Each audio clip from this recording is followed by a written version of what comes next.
और हिंदुओं पर बांग्लादेश में हुए हमलों में 200 से ज्यादा लोग मारे गए, सैकड़ों लोग बेघर हो गए। कुछ खुशकिस्मत थे जो समय रहते अपने घरों को छोड़ दिया और उनके घरों को कट्टरपंथियों ने जला दिया, लूट लिया गया, लेकिन उनकी जान जैसे तैसे बच गई।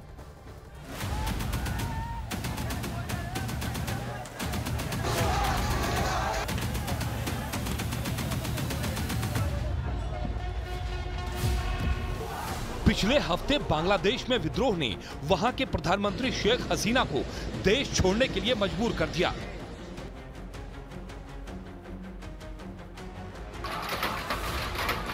शेख हसीना अपने परिवार के साथ भारत पहुंच गई, बिल्कुल सुरक्षित।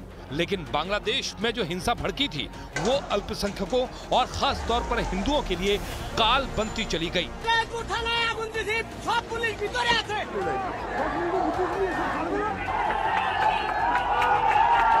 बांग्लादेश का एक हिंदू परिवार इतना ज्यादा खौफ में आ गया कि अपना घर छोड़कर एक रिश्तेदार के घर पहुंच गया। ओरोबिंदा मोहल्दर ने जल्दबाजी में घर से सिर्फ अपने कपड़े और पासपोर्ट पैक किए थे, बाकी सब कुछ वहीं छोड़ दिया था। कुछ ही घंटों बाद उन्हें पता लगा कि दंगाइयों ने उनके घर को निशाना बनाया और आग लगा दी और घर से टीवी, रेफ्रिजरेटर, 2 एयर कंडीशनर के साथ साथ सब कुछ लूट लिया।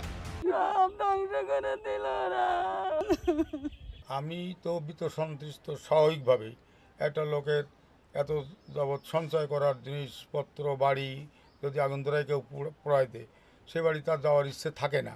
তারপরও পরিবেশগত দিক থেকে স্থানীয়ভাবে দীর্ঘদিন বসবাস করার জন্য ইচ্ছা আছে, কিন্তু আমার যে সন্ত্রাসীদের ভয় এবং তারা যেভাবে লুটপাট করলো, যে অত্যাচার করলো, এতে তো স্বাভাবিকভাবে ভীত থাকতে হয়। पूर्व प्रधानमंत्री शेख हसीना ने जब से इस्तीफा दिया और भारत भाग गई, तब से उनके समर्थकों और सहयोगियों को दंगाइयों के हमलों का सामना करना पड़ रहा है और प्रशासन भी उनकी कोई मदद नहीं कर रहा। देश के हिंदू अल्पसंख्यक समुदाय के लोग खुद को सबसे ज्यादा असुरक्षित महसूस कर रहे हैं, क्योंकि वो पारंपरिक रूप से अवामी लीग का समर्थन करते रहे हैं। बांग्लादेश हिंदू बौद्ध ईसाई एकता परिषद के मुताबिक 5 अगस्त को हसीना को सत्ता से हटाए जाने के बाद से अब तक 52 जिलों में हिंदुओं और दूसरे धार्मिक अल्पसंख्यकों के खिलाफ कम से कम 200 हमले हो चुके हैं।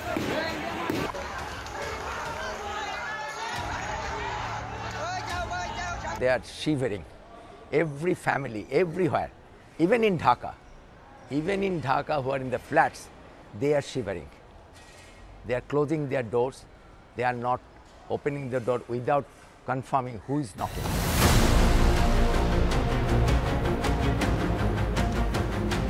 हिंदुओं ने पिछले हफ्ते हजारों लोगों के साथ बड़े पैमाने पर विरोध प्रदर्शन किए, जिसमें सुरक्षा की मांग की गई और हाल ही में हुए हमलों की निंदा की गई।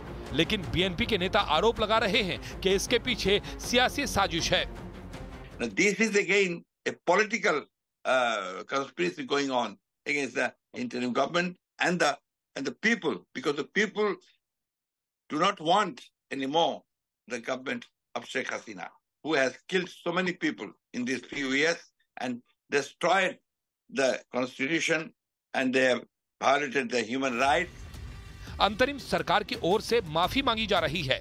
ये माना जा रहा है कि अल्पसंख्यकों पर अत्याचार हो रहे हैं, लेकिन बांग्लादेश पटरी पर लौटता नहीं दिख रहा और तख्ता पलट के बाद 1971 में आजाद मुल्क बना बांग्लादेश अब एक बार फिर गुलामी की राह पर है।